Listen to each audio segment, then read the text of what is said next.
बात है साल 2015 की।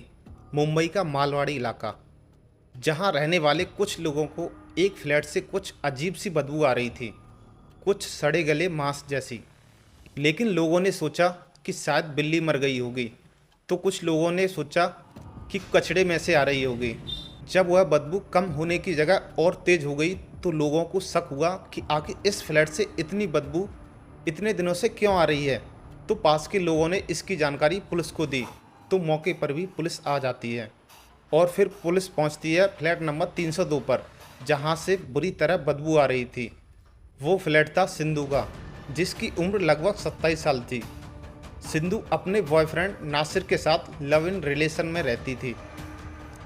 उन दोनों की अभी तक शादी नहीं हुई थी। ऐसे ही पुलिस उस फ्लैट पर पहुंची तो पुलिस ने दरवाज़ा खटखटाया, तो सिंधु ने अचानक दरवाज़ा खोला, बिल्कुल नॉर्मल हाव भाव में, जैसे यहाँ पर कुछ भी ना हुआ हो। दरवाज़ा खुलते ही पुलिस सिंधु से पूछती है कि तुम्हारे फ्लैट से इतनी बदबू कैसे आ रही है। इतना सुनते ही सिंधु घबरा जाती है और एक कोने में जाकर खड़ी हो जाती है। तो पुलिस खुद ही पूरे फ्लैट की अच्छी तरह से छानबीन करती है, लेकिन पुलिस को भी कोई चीज़ ऐसी नहीं मिलती जिसमें से बदबू आ रही हो। लेकिन एक चीज़ साफ दिख रही थी कि बदबू भी इसी फ्लैट से आ रही है। तो पुलिस ने देखा कि किचन में एक फ्रिज खड़ा है, तो पुलिस ने सिंधु से फ्रिज को खोलने को कहा। तो सिंधु बोली कि फ्रिज कई महीनों से बेकार पड़ा है। लेकिन पुलिस को उसकी बातों पर शक हुआ, तो पुलिस ने स्वयं ही जाकर उस फ्रिज का दरवाज़ा खोला। जैसे ही फ्रिज का दरवाज़ा खुला तो फ्रिज के दरवाज़ा खुलते ही पुलिस की भी रूह कांप गई, क्योंकि फ्रिज के अंदर प्लास्टिक की कई थैलियों में कुछ मांस के टुकड़े पैक थे। लेकिन उन मांस के टुकड़ों को देखने पर साफ पता चल रहा था यह किसी जानवर के मांस के टुकड़े नहीं हैं, ये कि एक इंसान के शरीर के मांस के टुकड़े हैं। क्योंकि उन टुकड़ों में शरीर के कुछ हिस्से थे, जैसे सिर, हाथ की उंगली, पैर, जैसे कि किसी कसाई की दुकान में रखा हो। लेकिन एक चीज़ साफ थी कि यह किसी जानवर के शरीर के टुकड़े नहीं हैं, बल्कि एक इंसान के शरीर के टुकड़े हैं। वो लाश थी नासिर की, जो कई दिनों से गायब था। जब पड़ोसियों को कई दिनों से नासिर नहीं दिखा, तब पड़ोसियों ने सिंधु से पूछा था कि आखिर नासिर कहाँ गया है। तब सिंधु ने बड़ी ही उत्सुकता से कहा था कि वह काम के सिलसिले में दुबई चला गया है। लेकिन लोगों को क्या पता था कि नासिर अब इस दुनिया में नहीं रहा, बल्कि छोटे छोटे टुकड़े करके एक फ्रिज में जमा दिया गया है। जब यह सब पुलिस देखती है तो सबसे पहले सिंधु को गिरफ्तार कर लेती है और इस सब के बारे में पूछती है।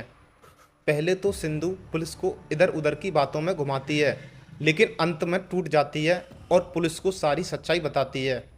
सिंधु पुलिस को बताती है कि वह दोनों लव इन रिलेशन में थे और साथ साथ में रहते थे, और पुलिस को बताती है कि उस रात हम दोनों में काफ़ी भयंकर झगड़ा हो गया था। तो पुलिस झगड़े की वजह पूछती है, तो सिंधु बताती है कि नासिर डेली की शराब पीता था और उस रात भी वह शराब पीकर आया था। वह हमेशा उसे गाली देता और मारपीट करता था। उस रात भी उसने सिंधु के साथ मारपीट की थी, इसलिए अब वह नासिर से तंग आ चुकी थी, इसलिए उसने नासिर को मारने का फैसला किया। सिंधु बताती है कि जब रात के 2 बजे थे, नासिर पूरी तरह से शराब के नशे में सो रहा था, तो उसने नासिर पर एक चाकू से हमला कर दिया। सिंधु ने नासिर पर जब तक हमला किया जब तक कि नासिर ने दम न तोड़ दी। जब सिंधु ने देखा कि नासिर पूरी तरह से मर चुका है, तो सबसे पहले सिंधु ने नासिर के शरीर से उसका धड़ अलग कर दिया, उसके बाद उसके पैर, उसके बाद हाथ। इस तरह उसने पूरे शरीर के छोटे छोटे पीसों में बांट दिया और फिर उन सब टुकड़ों को छोटी छोटी पॉलीथिनों में पैक करके फ्रिज में जमने के लिए छोड़ दिए, ताकि किसी को कोई बदबू ना आए। और बचे हुए कुछ पार्ट उसने पास ही के नाले में फेंक दिए, ताकि किसी को कोई पहचान ना हो सके कि ये इंसान के अंग हैं या किसी जानवर के। लेकिन शायद सिंधु को ये बात नहीं पता थी कि जो बदबू इंसान के नीयत से उठती है उसे फ्रिज में बंद नहीं किया जा सकता। और धीरे धीरे वो सड़न पूरे मोहल्ले में फैल गई और आखिरकार सच्चाई सामने आ गई। और अंत में कानून ने भी अपना काम किया और सिंधु पर हत्या और सबूत मिटाने, साथ ही सबके साथ छेड़छाड़ करने के जुर्म में कई सालों की सज़ा सुनाई। मगर आज भी कुछ ऐसे सवाल उठते हैं, क्या वास्तव में रिश्ते इतने कमज़ोर हो चुके हैं कि उनमें प्यार की जगह हिंसा पलने लगी है। क्या साथ में रहने वाला एक इंसान किसी पर इतना बोझ बन सकता है कि वह उसकी जान लेने पर आ जाए?